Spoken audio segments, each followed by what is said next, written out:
ಈ ವಿಡಿಯೋದಲ್ಲಿ ನಾನು ನಿಮಗೆ ಕೆಲವಷ್ಟು ದೇವರ ಮನೆಯ ಟಿಪ್ಸ್ ಟ್ರಿಕ್ಸನ್ನು ಶೇರ್ ಮಾಡ್ಕೊತಾ ಇದ್ದೀನಿ. ಮೊದಲನೇ ಟಿಪ್ಸ್ ಬಂದ್ಬಿಟ್ಟು ನಾವು ದೇವ್ರಿಗೆ ಅಕ್ಷತೆಯನ್ನು ರೆಡಿ ಮಾಡಿ ಇಟ್ಕೊತೀವಿ. ಇದನ್ನು ನಾವು ಅಕ್ಷತೆ ಮಾಡಬೇಕಾದ್ರೆ ನೀರಲ್ಲಿ ಅಕ್ಷತೆನ ಮಿಕ್ಸ್ ಮಾಡ್ತೀವಿ. ಅಕ್ಕಿಗೆ ಸ್ವಲ್ಪ ಅರಿಶಿನ ಹಾಕಿ ನೀವು ಹಾಗೆ ಮಾಡೋದ್ರಿಂದ ಅಕ್ಕಿ ಏನಾಗುತ್ತೆ ಹೊಡ್ಕೊಳ್ಳುತ್ತೆ. ನಾವು ದೇವ್ರಿಗೆ ಹೊಡೆದಿರೋ ಅಕ್ಕಿಲಿ ಅಕ್ಷತೆನ ಯೂಸ್ ಮಾಡಬಾರ್ದು ಅಂತ ಹೇಳ್ತಾರೆ.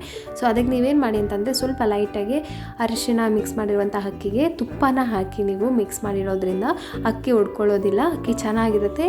ಇದನ್ನು ನೀವು ತುಂಬ ದಿನ ಸ್ಟೋರ್ ಮಾಡಿ ಇಡ್ಬೋದು. ಅದೇ ರೀತಿ ನೀವು ಕುಂಕುಮದ ಅಕ್ಷತೆಗೂ ಕೂಡ ತುಪ್ಪನ ಮಿಕ್ಸ್ ಮಾಡಿ ಹೀಗೆ ರೆಡಿ ಮಾಡಿ ಒಂದು ಬಾಕ್ಸಲ್ಲಿ ಅಥವಾ ಡಬ್ಬದಲ್ಲಿ ನೀವು ದೇವ್ರ ಮನೆಯಲ್ಲಿ ಸ್ಟೋರ್ ಮಾಡಿಟ್ಟರೆ ನಿಮಗೆ ಯಾವಾಗ ಬೇಕೋ ಆವಾಗ ಅಕ್ಷತೆಯನ್ನು ಯೂಸ್ ಮಾಡ್ಕೋಬೋದು. ಇದು ತುಂಬ ದಿನ ನಿಮಗೆ ಇದೇ ರೀತಿಯಾಗಿ ಫ್ರೆಶ್ ಆಗಿ ಇರುತ್ತೆ.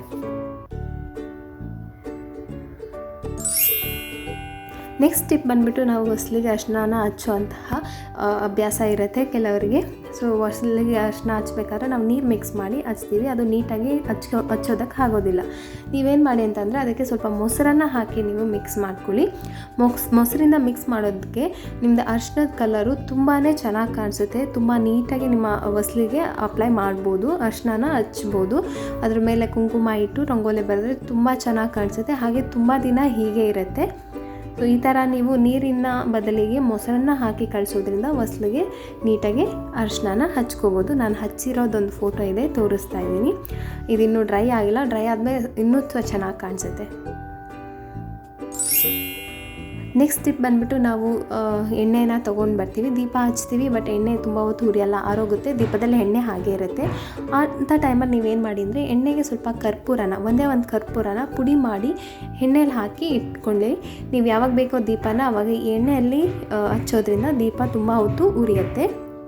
ಹಾಗೆ ಇದರ ಸುವಾಸನೆ ಕೂಡ ದೇವ್ರ ಮನೆಯಲ್ಲಿ ತುಂಬ ಚೆನ್ನಾಗಿ ಬರುತ್ತೆ.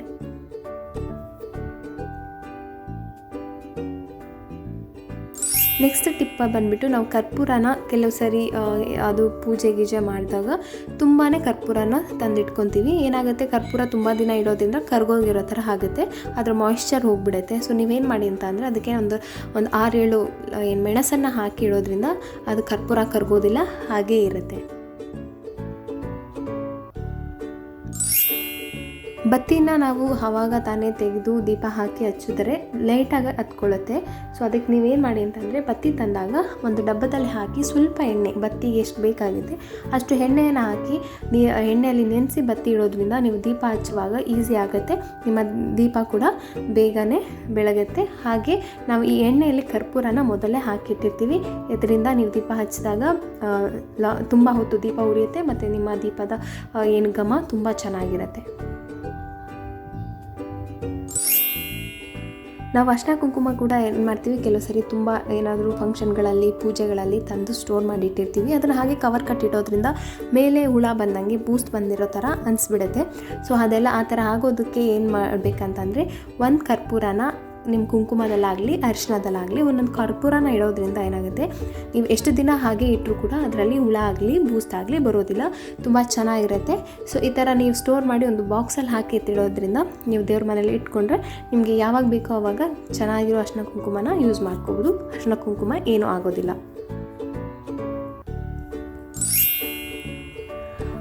ನಾವು ಕೆಲವು ಸರಿ ಪೂಜೆ ಮಾಡಬೇಕಾದ್ರೆ ಊದ್ಗಡ್ಡಿನ ಹಚ್ತೀವಿ. ಕೆಲವೊಂದು ಊದ್ಗಡ್ಡೆ ಏನಾಗುತ್ತೆ ಅರ್ಧಕ್ಕೆ ಅದು ಉರಿಯೋದಿಲ್ಲ, ಅರ್ಧಕ್ಕೆ ಆರೋಗ್ಬಿಟ್ಟಿರುತ್ತೆ. ಸೊ ಆ ಥರ ಪ್ರಾಬ್ಲಮ್ ಇದ್ದಾಗ ಏನು ಮಾಡಿ ಅಂತಂದರೆ ನೀವು ಈ ಏನು ಊದ್ಗಡ್ಡಿಗೆ ಸ್ವಲ್ಪ ನೀರನ್ನು ಸವರ್ಬಿಟ್ಟು ನೀವು ದೀಪ ಹಚ್ಚೋದ್ರಿಂದ ನಿಮಗೆ ಊದ್ಗಡ್ಡಿ ಅರ್ಧಕ್ಕೆ ಖಾಲಿ ಆಗೋದಿಲ್ಲ, ನೀಟಾಗಿ ಫುಲ್ಲಾಗಿ ಉರಿಯುತ್ತೆ. ಹಾಗೆ ನಿಧಾನಕ್ಕೆ ಘಮ ಕೂಡ ಚೆನ್ನಾಗಿ ಬರುತ್ತೆ. ಸೊ ಈ ಟಿಪ್ಸನ್ನು ನೀವು ಕೂಡ ಟ್ರೈ ಮಾಡಿ.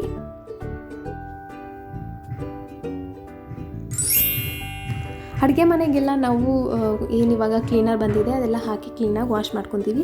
ದೇವ್ರ ಮನೆನ ಖಾಲಿ ನೀರಲ್ಲಿಂದ ವಾಶ್ ಮಾಡೋದ್ರಿಂದ ಅದು ನೀಟಾಗಿ ಕ್ಲೀನ್ ಆಗೋದಿಲ್ಲ. ಅದಕ್ಕೆ ಏನು ಮಾಡಿ ಅಂದರೆ ನೀರಿಗೆ ಒಂದು ಕರ್ಪೂರನ ಪುಡಿ ಮಾಡಿ ಹಾಕ್ಕೊಳ್ಳಿ. ಇದರಿಂದ ಏನಾಗುತ್ತೆ ಅಂದರೆ ನಾವು ನೈವೇದ್ಯಗಿಡುವಂತಹ ನೈವೇದ್ಯ ಇರ್ಬೋದು, ಹಣ್ಣು ಹೂವಲ್ಲೆಲ್ಲ ಸಣ್ಣ ಸಣ್ಣ ಹುಳಗಳು ಬಂದು ಸೇರ್ಕೊಂಡಿರುತ್ತೆ. ಸೊ ಆ ಥರ ಹುಳ ಇದ್ದರೆ, ಜಮ್ಸ್ ಏನಾದರೂ ಇದ್ದರೆ ನಿಮ್ಮ ದೇವರ ಮನೆಯನ್ನು ನೀಟಾಗಿ ಸ್ವಚ್ಛ ಮಾಡಬಹುದು. ನೀವು ದೇವ್ರ ಮನೆ ಕ್ಲೀನ್ ಮಾಡುವಂತಹ ತಪ್ಪಲೆಯಲ್ಲಿ ಒಂದೇ ಒಂದು ಕರ್ಪೂರನ ಪುಡಿ ಮಾಡಿ ಹಾಕಿ ನೀವು ದೇವ್ರ ಮನೆಯನ್ನು ಕ್ಲೀನ್ ಮಾಡ್ಕೊಳ್ಳಿ. ತುಂಬ ಚೆನ್ನಾಗಿ ಕ್ಲೀನ್ ಆಗುತ್ತೆ. ಇದರ ಸ್ಮೆಲ್ ಕೂಡ ತುಂಬ ಚೆನ್ನಾಗಿರುತ್ತೆ.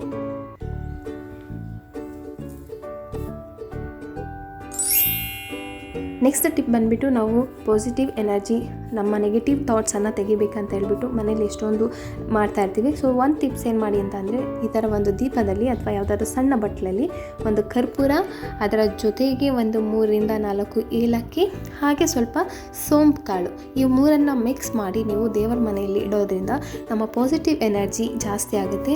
ಇದರ ಸ್ಮೆಲ್ ಕೂಡ ತುಂಬಾ ಚೆನ್ನಾಗಿರುತ್ತೆ. ನಿಮ್ಮ ದೇವ್ರ ಮನೆಯಲ್ಲಿ ಅಷ್ಟು ಒಳ್ಳೆಯ ಸುವಾಸನೆಯನ್ನು ನೀವು ನೋಡ್ಬೋದು. ತುಂಬ ಚೆನ್ನಾಗಿರುತ್ತೆ. ಇದನ್ನು ನೀವು ಟ್ರೈ ಮಾಡಿ. ಸೊ ಇವತ್ತಿನ ವಿಡಿಯೋ ನಿಮ್ಗೆ ಇಷ್ಟ ಆಗಿದೆ ಅನ್ಕೊಂತೀನಿ. ಇಷ್ಟ ಆದರೆ ನನ್ನ ಚಾನಲ್ನ ಸಬ್ಸ್ಕ್ರೈಬ್ ಮಾಡ್ಕೊಳ್ಳಿ, ವಿಡಿಯೋನ ಶೇರ್ ಮಾಡಿ.